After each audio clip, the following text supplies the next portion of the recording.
नमस्कार दोस्तों, स्वागत है आपका द हिंदी फैक्ट शो में। तो दोस्तों, भारत में लोकतंत्र का महामुकाबला अपने अंतिम चरण में पहुंच चुका है। आज लोकसभा चुनाव का 7वां तथा अंतिम चरण का मतदान चल रहा है। आज सब नेताओं की किस्मत ईवीएम में कैद हो जाएगी और इसके साथ ही सबकी निगाहें 4 जून को आने वाले परिणामों पर टिक जाएंगी। परंतु दोस्तों, आज से ही हमारी मीडिया में परिणामों की चर्चा तथा डिबेट शुरू हो जाएंगी और इसी बीच हमारे मीडिया हाउसेज अपने अपने एग्जिट पोल्स भी देने शुरू कर देंगे। तो दोस्तों, आज हम आपको बताने जा रहे हैं कि एग्जिट पोल का इतिहास क्या है और दुनिया का पहला एग्जिट पोल कितना सटीक था तथा भारत में एग्जिट पोल्स की शुरुआत कब हुई, आइए जानते हैं। तो दोस्तों, भारत में एग्जिट पोल की शुरुआत से काफी पहले ही कई देशों में यह शुरू हो चुका था। तो दोस्तों, एग्जिट पोल्स का इतिहास जानने से पहले यह जान लेते हैं कि एग्जिट पोल्स होते क्या हैं। तो दोस्तों, एग्जिट पोल्स के जरिए यह अनुमान लगाया जाता है कि किस पार्टी को कितनी सीटें मिलने की उम्मीद है। तो दोस्तों, अलग अलग एजेंसियों की ओर से किए गए यह एग्जिट पोल कितने सटीक साबित होते हैं, चुनाव नतीजों की घोषणा के साथ इसका पता भी चल जाएगा। इससे पहले आइए जान लेते हैं कि दुनिया में सबसे पहले एग्जिट पोल कहाँ शुरू हुआ था और इसका नतीजा कितना सटीक था। तो दोस्तों, भारत में एग्जिट पोल की शुरुआत से काफी पहले ही कई देशों में यह शुरू हो चुका था। अब तो अमेरिका,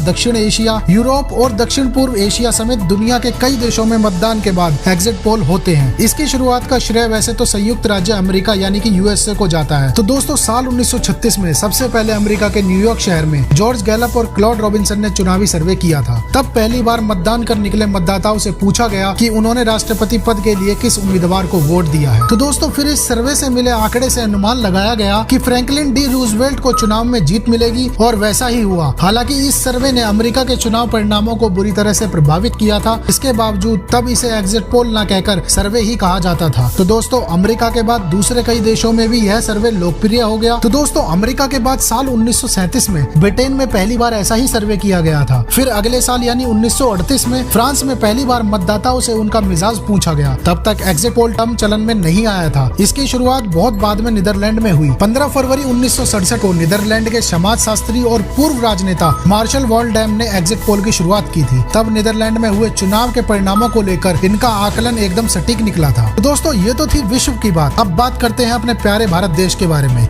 यहाँ पर कैसे हुई एग्जिट पोल की शुरुआत। जहाँ तक भारत की बात है तो यहाँ सबसे पहले आजादी के बाद दूसरे आम चुनाव के दौरान साल 1957 में Indian institute of public opinion की ओर से पहली बार इसके मुखिया एरिक डिकोस्टा ने सर्वे किया था। हालांकि दोस्तों, तब इसे एग्जिट पोल नहीं माना गया था। फिर साल 1980 और 1984 में डॉक्टर पिन्ने रॉय की अगुवाई में सर्वे किया गया था। औपचारिक तौर पर साल 1996 में भारत में एग्जिट पोल की शुरुआत centre for the study and developing societies ने की थी। इस centre for the study of developing society को CSDS भी कहते हैं। तब एक पत्रकार नलिनी सिंह ने दूरदर्शन के लिए एग्जिट पोल कराया था, जिसके लिए CSDS ने आंकड़े जुटाए थे। इस पोल में बताया था कि भाजपा लोकसभा चुनाव जीतेगी और ऐसा ही हुआ। इसी के बाद से देश में एग्जिट पोल का चलन बढ़ गया। साल 1998 में निजी न्यूज चैनल ने पहली बार एग्जिट पोल का प्रसारण किया था। तो दोस्तों, आइए जानते हैं कि एग्जिट पोल को किस तरीके से किया जाता है। एग्जिट पोल वास्तव में एक तरह का चुनावी सर्वे ही है। यह मतदान के दिन ही किया जाता है। इसके लिए मतदान कर पोलिंग बूथ से निकले मतदाताओं से यह पूछा जाता है कि उन्होंने किस पार्टी या किस प्रत्याशी को अपना वोट दिया है। इससे मिले आंकड़ों का विश्लेषण किया जाता है, जिससे यह अनुमान लग जाता है कि चुनाव के नतीजे क्या होंगे। तो दोस्तों, आइए जानते हैं एग्जिट पोल और ओपिनियन पोल में क्या अंतर है। एग्जिट पोल की ही तर्ज पर एक और सर्वे किया जाता है, जिसे ओपिनियन पोल कहा जाता है। इन दोनों में इतना फर्क होता है कि एग्जिट पोल केवल मतदान वाले दिन ही किए जाते हैं। इसमें मतदान करने वाले मतदाताओं को ही शामिल किया जाता है। वहीं ओपिनियन पोल चुनाव से पहले ही किए जाते हैं।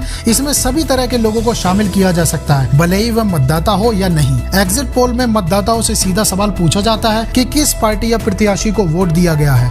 वहीं ओपिनियन पोल में पूछा जाता है कि किसे वोट देने की इच्छा है या योजना है। तो दोस्तों, अब सबसे बड़ा सवाल यह है कि भारत में एग्जिट पोल और ओपिनियन पोल कितने सटीक हो सकते हैं। आमतौर पर एग्जिट पोल 80 से 90% के बीच सटीक निकलता है। तो दोस्तों, जरूरी नहीं है कि सारे एग्जिट पोल सही हों। कुछ मामलों में यह बहुत सटीक नहीं होते हैं। इसमें यह आशंका बनी रहती है कि मतदान कर निकला मतदाता जरूरी नहीं है कि वह सच ही बताए कि उन्होंने किसे वोट दिया है। वहीं ओपिनियन पोल के बाद तो मतदाताओं के पास अपनी राय बदलने का समय भी होता है और अंत में हो सकता है कि वो किसी और को अपना वोट दे दे। तो दोस्तों, मैं आशा करता हूँ कि मेरे द्वारा दी गई जानकारी से आप संतुष्ट होंगे और ऐसी ही नॉलेजेबल वीडियो देखने के लिए हमारे चैनल को लाइक करें, सब्सक्राइब करें और अपने दोस्तों और परिवारों को भी हमारे चैनल को रिकमेंड करें। जय श्री राम।